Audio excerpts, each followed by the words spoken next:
कोई भी सोसाइटी को ग्रो करने के लिए और प्रॉस्पर करने के लिए ये ज़रूरी है कि वो सोसाइटी एक ऑर्डरली मैनर में चले। और एक सोसाइटी में ऑर्डर मेंटेन करने के लिए हमें एक एंटिटी या फिर एक बॉडी चाहिए जिसका काम होगा सोसाइटी के लिए रूल्स और सिस्टम्स बनाना और ये इंश्योर करना कि उस सोसाइटी के सभी लोग इन रूल्स और सिस्टम्स के अकॉर्डिंग चल रहे हैं। साथ ही में सोसाइटी में अगर कोई डिस्प्यूट आता है तो इन डिस्प्यूट्स को भी सिस्टमैटिक वे में रिजॉल्व करना। अगर ऐसा होता है तो फिर एक सोसाइटी में पीस और ऑर्डर प्रिवेल करेगा।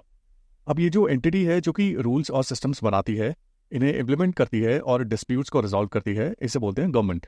हर सोसाइटी या फिर कंट्री एक गवर्नमेंट बनाती है और इस गवर्नमेंट का काम होता है उस कंट्री या सोसाइटी को ऑर्डरली मैनर में गवर्न या फिर रन करना। लेकिन गवर्नमेंट का फॉर्मेशन कैसे होता है, यानी कि ये कैसे डिसाइड होता है कि गवर्नमेंट कैसे बनेगी, इसमें कितने और कौन लोग होंगे, गवर्नमेंट के पास क्या क्या पावर्स और रिस्पॉन्सिबिलिटीज होंगी और इन पावर्स और रिस्पॉन्सिबिलिटीज पर क्या लिमिटेशंस होंगी, ये सारी चीज़ें मेंशन होती हैं एक डॉक्यूमेंट में जिसे कॉन्स्टिट्यूशन बोलते हैं। नाउ ये जो कॉन्स्टिट्यूशन होता है ये जैसे कि मैंने आपको बताया कि एक सोसाइटी या फिर कंट्री इसे क्रिएट करता है अपनी गवर्नेंस के लिए, और इसलिए कॉन्स्टिट्यूशन के थ्रू एक पॉलिटिकल फ्रेमवर्क या सिस्टम बनाया जाता है जिसमें गवर्नेंस से रिलेटेड सभी एस्पेक्ट्स होते हैं, जैसे कि various organs and authorities under the government. अब कॉन्स्टिट्यूशन के जो प्रोविजंस हैं जिनके थ्रू ये पॉलिटिकल फ्रेमवर्क बनाया गया है, ये प्रोविजंस एक पर्टिकुलर कंटेक्स्ट के बेसिस पर डिजाइन किए गए हैं। और इस कंटेक्स्ट में बेसिकली क्या इंक्लूडेड है, इसमें आता है needs, conditions and aspirations of the society. जैसे कि जो इंडियन कॉन्स्टिट्यूशन है वो अनटचेबिलिटी की प्रैक्टिस को बैन करता है, और ये जो अनटचेबिलिटी की प्रैक्टिस है ये बहुत ही डिस्क्रिमिनेटरी प्रैक्टिस रही है इंडिया की हिस्ट्री में, और ये हमारी सोसाइटी की एस्पिरेशंस रही है कि इस डिस्क्रिमिनेटरी और डेरोगेटरी प्रैक्टिस को स्टॉप किया जाए, और इस एस्पिरेशन को फुलफिल किया गया है कॉन्स्टिट्यूशन के थ्रू। एक और एग्जांपल मैं आपको दूं तो हमारे कॉन्स्टिट्यूशन में जो फंडामेंटल राइट्स हैं उनमें माइनॉरिटीज को अपना कल्चर प्रिजर्व करने के लिए राइट्स दिए गए हैं। ये राइट्स इंडिया का मल्टी कल्चरल नेचर प्रोटेक्ट करने में हेल्प करते हैं, और इंडिया जैसी एक मल्टी कल्चरल सोसाइटी की ये नीड है कि सभी तरह के कल्चर्स प्रोटेक्टेड रहें और साथ में प्रॉस्पर करें। इस नीड को एड्रेस किया गया है हमारे फंडामेंटल राइट्स में। कुछ इस तरह से हमारा कॉन्स्टिट्यूशन हमारी सोसाइटी की नीड्स, कंडीशंस और एस्पिरेशंस को रिफ्लेक्ट करता है। कॉन्स्टिट्यूशन के बेसिकली दो रोल्स हैं। पहला है एक पॉलिटिकल फ्रेमवर्क प्रोवाइड करना for democratic governance of the country, और दूसरा है सोसाइटी की एस्पिरेशंस, नीड्स और कंडीशंस को एड्रेस करना। अब एक बात नोटिस करने वाली ये है कि जो एक सोसाइटी या फिर कंट्री की नीड्स, एस्पिरेशंस और कंडीशंस है, या फिर जो ओवरऑल सर्कमस्टांसेस है, ये टाइम के साथ चेंज होते रहते हैं। जैसे कि अभी रिसेंट टाइम्स में हमें साइबर क्राइम्स बहुत देखने को मिले हैं, and there is a need to curtail the cyber crimes. अब ये सर्कमस्टांसेस हमें 1950 में देखने को नहीं मिले थे, क्योंकि उस टाइम पर कंप्यूटर्स, स्मार्टफोन्स और इंटरनेट नहीं था। कुछ इस तरह से टाइम के साथ एक सोसाइटी के सर्कमस्टांसेस बदलते हैं, और सर्कमस्टांसेस बदलने से जो सोसाइटी की नीड्स, कंडीशंस और एस्पिरेशंस हैं ये भी बदलती है। और जो कॉन्स्टिट्यूशन होता है इसे रेलेवेंट रखने के लिए ये जरूरी है कि ये भी बदलते सर्कमस्टांसेस के साथ बदले और चेंजिंग नीड्स, एस्पिरेशंस और कंडीशंस को रिफ्लेक्ट करे।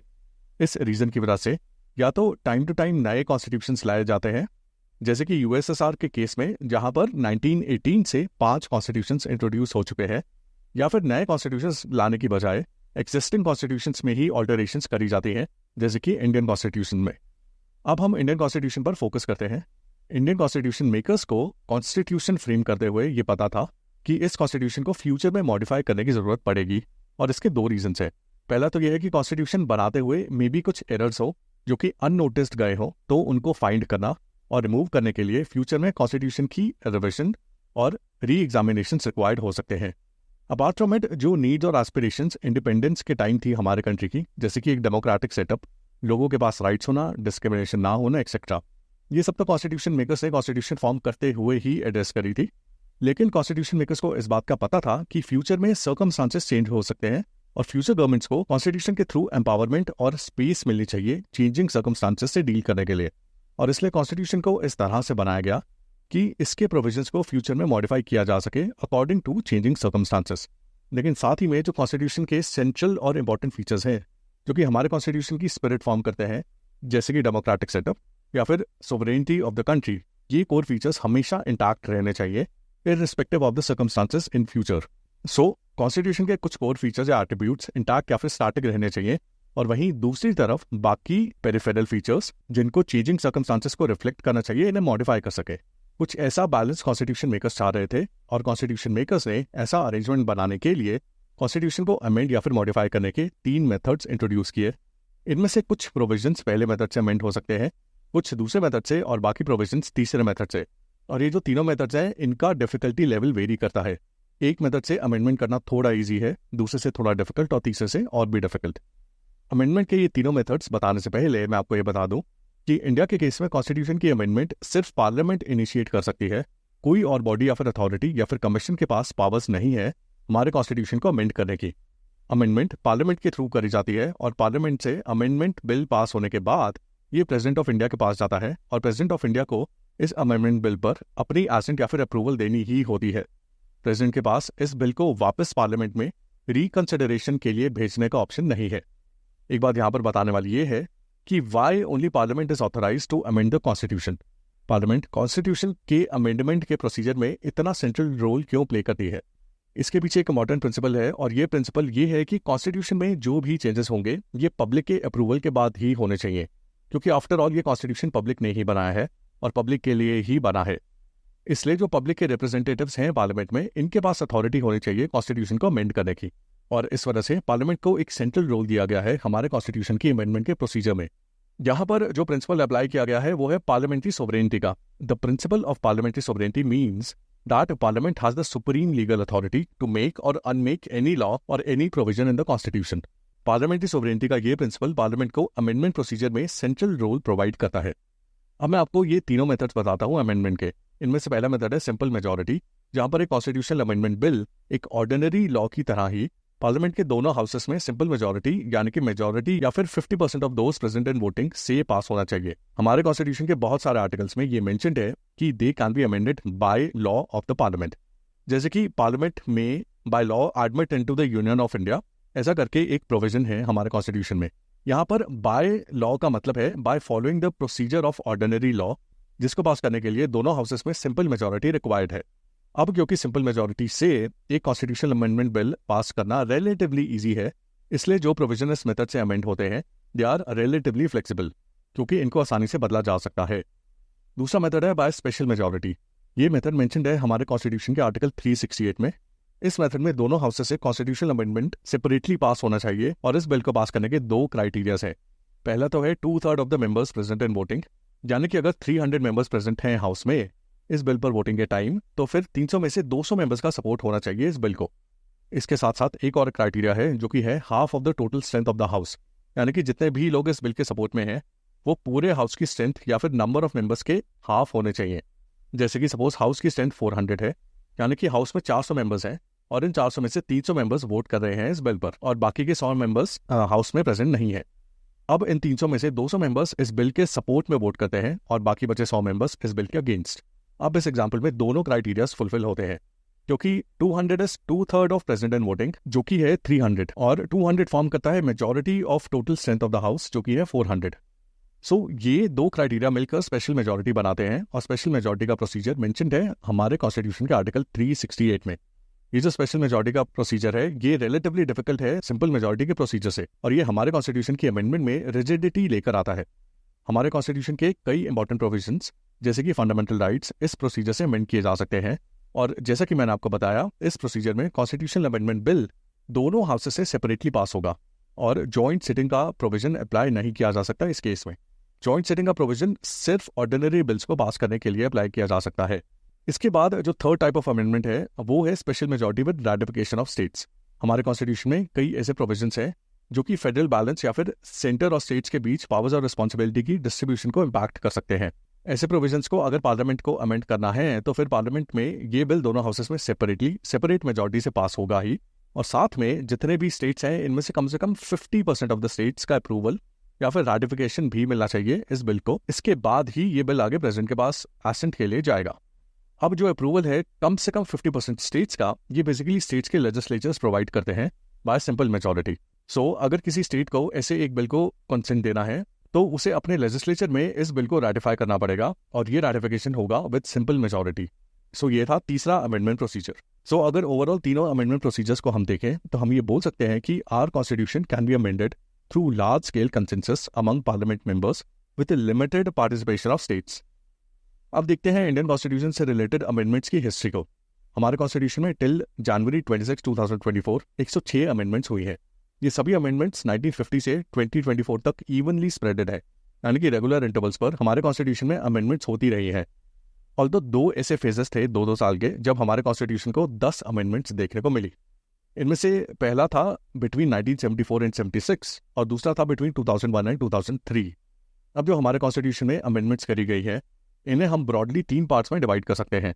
पहली है टेक्निकल या एडमिनिस्ट्रेटिव नेचर की अमेंडमेंट, जिनमें एग्जिस्टिंग प्रोविजंस में क्लैरिफिकेशंस या फिर एक्सप्लेनेशंस ऐड किए गए हैं टू रिमूव एनी मिसअंडरस्टैंडिंग और मिसइंटरप्रिटेशन। इन अमेंडमेंट्स में किसी भी प्रोविजन के सब्सटेंस या फिर मीनिंग में चेंज नहीं लाया गया, बस उनमें थोड़ी सी क्लैरिटी लाई गई है। दूसरी तरह की अमेंडमेंट्स वो हैं जो कि मल्टीपल इंटरप्रिटेशंस की वजह से लाई गई, जैसे कि कुछ ऐसे प्रोविजंस जहां गवर्नमेंट की इंटरप्रिटेशंस कुछ अलग थी और जुडिशरी की अलग थी, एंड बिकॉज ऑफ दिस हमें गवर्नमेंट और जुडिशरी के बीच काफी क्लैशेस देखने को मिले। इन क्लैशेस को रोकने के लिए पार्लियामेंट को अमेंडमेंट्स लानी पड़ी टू क्लैरिफाई द प्रोविजंस। इसके साथ साथ कई बार पार्लियामेंट अमेंडमेंट्स लेकर आई टू नेगेट और nullify the interpretation of judiciary, specially those interpretations जो कि पार्लियामेंट या फिर गवर्नमेंट के फेवर में नहीं थी। ऐसी बहुत सारी अमेंडमेंट्स पार्लियामेंट 1970 से 75 के बीच में लेकर आई। इसके एग्जांपल्स में होंगे 42nd कॉन्स्टिट्यूशनल अमेंडमेंट एक्ट, जिसके थ्रू पार्लियामेंट ने कोशिश करी जुडिशरी की जुडिशियल रिव्यू की पावर को कटेल करने की। अब थर्ड कैटेगरी ऑफ अमेंडमेंट में वो अमेंडमेंट्स आती हैं जो कि पॉलिटिकल कंसेंसस का रिजल्ट थी। टाइम के साथ में ऐसे बहुत सारे ओपिनियंस या आर्ग्यूमेंट्स थे जिनके ऊपर पॉलिटिकल पार्टीज के बीच कंसेंसस या फिर एक एग्रीमेंट फॉर्म हुआ, जैसे कि reducing the voting age from 21 to 18। ऐसे आर्ग्यूमेंट्स और ओपिनियंस पर ज्यादातर पॉलिटिकल पार्टीज एग्री करती थी और ये पॉलिटिकल पार्टीज चाहती थी कि ये ओपिनियंस को इम्प्लीमेंट किया जाए। So due to this consensus parliament में ऐसी अमेंडमेंट्स इंट्रोड्यूस करी गई, और क्योंकि इन अमेंडमेंट्स के अंडरलाइंग जो आर्ग्यूमेंट्स या फिर प्रिंसिपल था उस पर पॉलिटिकल पार्टीज की पहले से कंसेंसस थी, इसलिए ये अमेंडमेंट्स पार्लियामेंट में इजीली पास भी हो गई। Apart from these 3 groups of amendments, past में कुछ कंट्रोवर्शियल अमेंडमेंट्स भी पास करी गई थी, स्पेशली बिटवीन 1970 एंड 1980, जैसे कि 38th, 39th और 42nd कॉन्स्टिट्यूशनल अमेंडमेंट एक्ट। इनमें से ज्यादातर अमेंडमेंट्स के थ्रू कॉन्स्टिट्यूशन को सबवर्ट करने की कोशिश करेगी गवर्नमेंट के पॉलिटिकल इंटरेस्ट के अंडर, and that's why these amendments are considered to be very controversial. इन अमेंडमेंट्स में से 42nd अमेंडमेंट सबसे ज्यादा कंट्रोवर्शियल मानी जाती है। इस अमेंडमेंट को मिनी कॉन्स्टिट्यूशन भी बोला जाता है, क्योंकि इस अमेंडमेंट के थ्रू हमारे कॉन्स्टिट्यूशन में कई सारे पार्ट्स में मेजर चेंजेस लाए गए। साथ ही इस अमेंडमेंट के थ्रू जो सुप्रीम कोर्ट की जजमेंट थी केशवानंदा भारती केस में, जिसमें बेसिक स्ट्रक्चर के कंसेप्ट को इंट्रोड्यूस किया गया था, उसे भी ओवरराइड करने का अटेम्प्ट किया गया था। अब देखते हैं कि कॉन्स्टिट्यूशन को लिविंग डॉक्यूमेंट क्यों बुलाया जाता है। देखो, living means something which is changing और इवॉल्विंग विद टाइम। कोई भी चीज अगर लिविंग है तो फिर वो अपने सर्कमस्टांसेस के कंटेक्स्ट में इवॉल्व करेगी, ग्रो करेगी। जब एक कॉन्स्टिट्यूशन भी instead of remaining static circumstances को रिस्पॉन्ड करते हुए टाइम के साथ इवॉल्व करता है तो उसे लिविंग डॉक्यूमेंट कहते हैं। जैसे कि मैंने आपको पहले बताया था, कॉन्स्टिट्यूशंस को रेलेवेंट रखने के लिए ये इंपॉर्टेंट है कि वो चेंजिंग सर्कमस्टांसेस, कंडीशंस, नीड्स और एस्पिरेशंस को अपने प्रोविजंस के थ्रू रिफ्लेक्ट करे। और क्योंकि किसी भी सोसाइटी या कंट्री के सर्कमस्टांसेस टाइम के साथ कॉन्स्टेंटली चेंज होते रहते हैं, इसलिए कॉन्स्टिट्यूशंस भी समय समय पर अमेंडमेंट्स के थ्रू इवॉल्व करते रहते हैं। ये अमेंडमेंट्स फॉर्मल अमेंडमेंट्स हो सकती हैं जो कि पार्लियामेंट के थ्रू दोनों हाउसेस में पास होती हैं और फिर प्रेसिडेंट के पास अप्रूवल के लिए जाती हैं, या फिर इनफॉर्मल अमेंडमेंट्स हो सकती है। इनफॉर्मल अमेंडमेंट्स का मतलब है जुडिशियल इंटरप्रिटेशन ऑफ प्रोविजंस, जैसे कि जुडिशरी ने टाइम टू टाइम अपनी जजमेंट्स के थ्रू आर्टिकल 21 जो कि राइट टू लाइफ है, इस प्रोविजन का स्कोप काफी एक्सपैंड किया है और इसमें कई सारे नए राइट्स इंक्लूड किए हैं, जैसे कि right to privacy.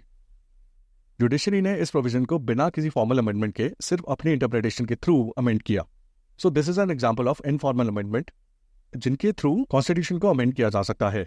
Apart from it, अगर मैं आपको एक और एग्जांपल दूं इनफॉर्मल अमेंडमेंट का, तो वो होगा बेसिक स्ट्रक्चर का कंसेप्ट, जो कि जुडिशरी ने केशवानंदा भारती केस में इंट्रोड्यूस किया। इस कंसेप्ट के साथ पार्लियामेंट की कॉन्स्टिट्यूएंट या फिर अमेंडिंग पावर्स पर एक लिमिट लगाई गई और कॉन्स्टिट्यूशन के कुछ बहुत ही इंपॉर्टेंट और सेंट्रल प्रोविजंस को कॉन्स्टिट्यूशन की बेसिक स्ट्रक्चर का पार्ट बनाया गया, और साथ में ये भी डिक्लेयर किया गया कि कॉन्स्टिट्यूशन के जो भी फीचर्स बेसिक स्ट्रक्चर का पार्ट है, इन्हें अमेंड नहीं किया जा सकता। बेसिक स्ट्रक्चर कंसेप्ट का मेंशन हमारे कॉन्स्टिट्यूशन में कहीं भी नहीं है, और ये कंसेप्ट पूरी तरह से जुडिशरी की इनोवेशन है। और हम ये कह सकते हैं कि जुडिशरी ने केशवानंदा भारती केस की जजमेंट से कॉन्स्टिट्यूशन में एक इंपॉर्टेंट चेंज लाया बिना किसी फॉर्मल अमेंडमेंट के। सो हम ये कह सकते हैं कि time to time formal amendments done by the parliament और साथ ही different interpretations of the constitution by the judiciary, इन दोनों से हमारा कॉन्स्टिट्यूशन इवॉल्व होता रहा और यही हमारे कॉन्स्टिट्यूशन को एक लिविंग डॉक्यूमेंट बनाता है। So this was the topic of constitution as living document. I hope you like the video. Follow for more.